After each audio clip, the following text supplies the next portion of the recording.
For most of our lives, countries around the world have been following the lead of one superpower, the United States, but the world has changed significantly in recent years. The pandemic came and showed us just how interconnected our global supply chains are. When Russia invaded Ukraine, it showed us how even sanctioning just one country can have devastating effects on the entire world economy. Today, our world is multipolar. New alliances are being formed, global reserve currencies are changing, and if there's one certainty for the future, it's that no one wants to be single-handedly controlled by the United States. The BRICS alliance is gaining much momentum and is quickly becoming the key economic partnership that will change the future of our global landscape. Around 40% of the world currently lives in one of the 5 BRICS countries. The combined GDP of the BRICS alliance is already over $26 trillion, but the most fascinating part of BRICS is its next phase, global expansion. And if the latest headline comes true, it will be a shock to many Americans. One of our closest European allies is rumored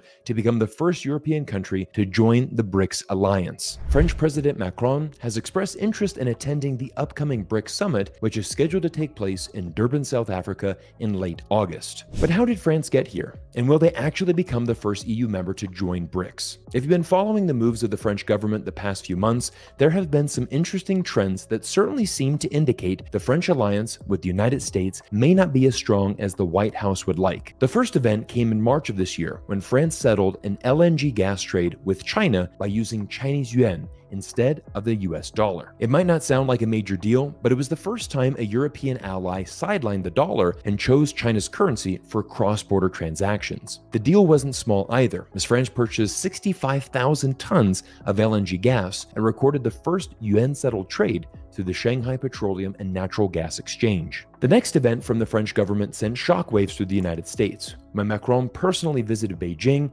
and said the following: "Europe cannot blindly follow the United States' lead and should avoid getting dragged into crises that are not our own." This comment, of course, refers to the ongoing battle between the US and China over Taiwan, but also extends to other important issues, including the dollar debt crisis. Macron called for Europe to resist the pressures of becoming American followers and end reliance on the US dollar for trade. Now, when you look back at the French purchase of natural gas in Chinese yuan, one can see the bigger picture. Many analysts are also expecting Saudi Arabia to join the BRICS alliance, and its addition would all but solidify the BRICS alliance as the key energy and commodity producers in the world. As we know, the Saudis control the world's supply to oil, and over the years, their relationship with China has grown closer and closer. China is the Saudis' top trading partner and largest buyer of oil, and as this CNBC report from earlier this week indicates, Saudi Arabia and China are part of a multipolar world order, and their mutual interests are strong and rising. The Saudi Minister of Investment stated in a recent interview that the Saudi kingdom is now part of this new multipolar world, and the Saudis' relationships with the United States and China are not mutually exclusive. The post-Cold War period saw the United States exist as the preeminent world power, the strongest force on the planet in terms of economic, military, and geopolitical might. But the rise of China and other BRICS nations, as well as anger in many parts of the world over US-led wars and sanction campaigns, led to increasing calls for a world order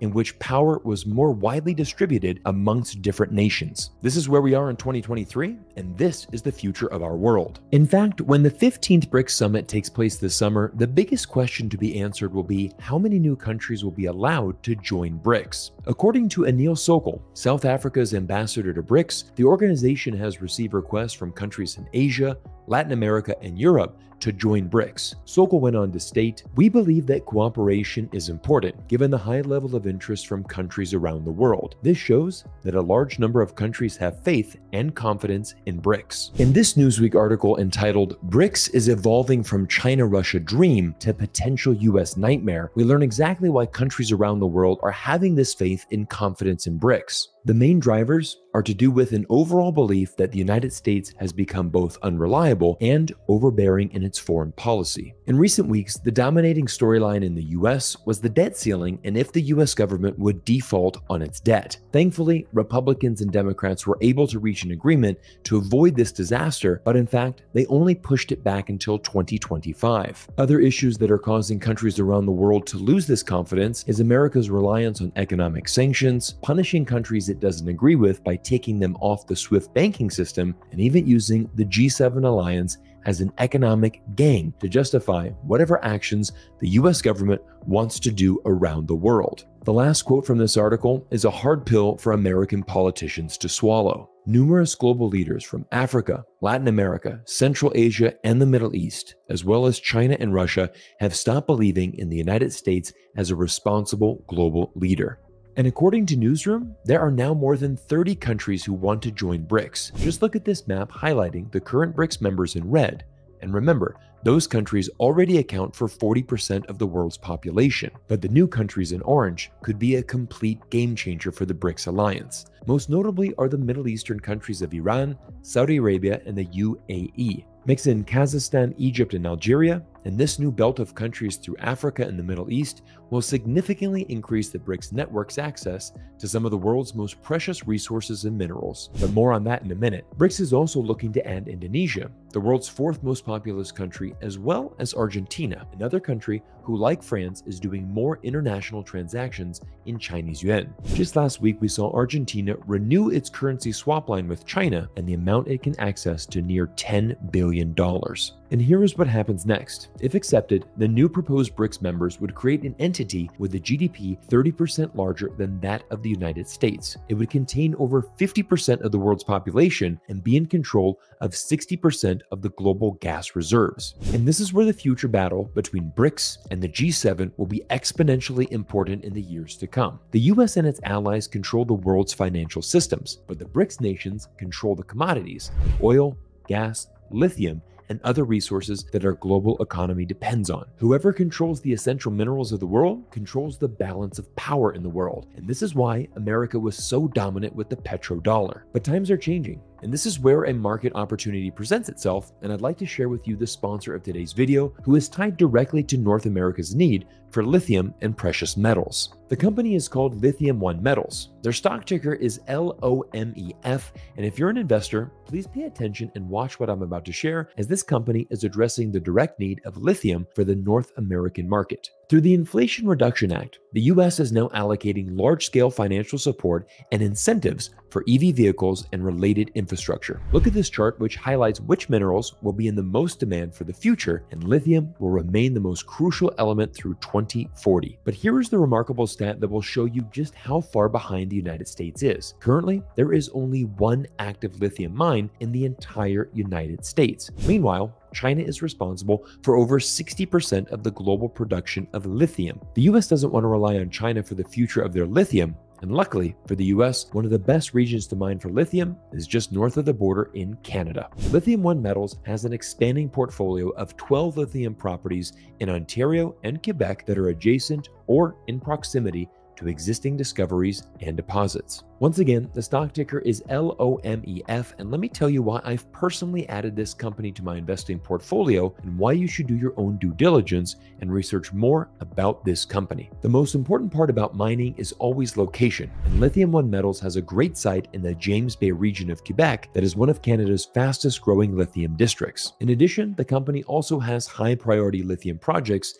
in an emerging district in Western Ontario. Now, Lithium Metals is a small company with a market cap around $19 million, and at the time of this recording is trading around 35 cents, but this could go up when the company announces drilling results. Of course, there are no guarantees in mining, but the company is doing all the right steps for this to potentially happen. For example, with these smaller companies, it's absolutely imperative to look at the management team and make sure they have an established record and know exactly what they are doing. In fact, this is the first page of the investor presentation that I usually turn to, as I want to see who is the leader of this company and do they have the vision and know where they are going in the future. For Lithium Metals, they have one of the best in the industry. Nav Dhaliwal has a long track record of creating value for his companies, but most importantly, he understands the business model and investment strategy of these mining companies. The blueprint for these companies is to purchase as much land as they can next to other successful miners and drill next to them in hopes of making a large discovery and being bought out by the larger company. In fact, this is exactly what Mr. Dhaliwal did when he was the founding CEO of Bonterra Resources and made an award-winning gold discovery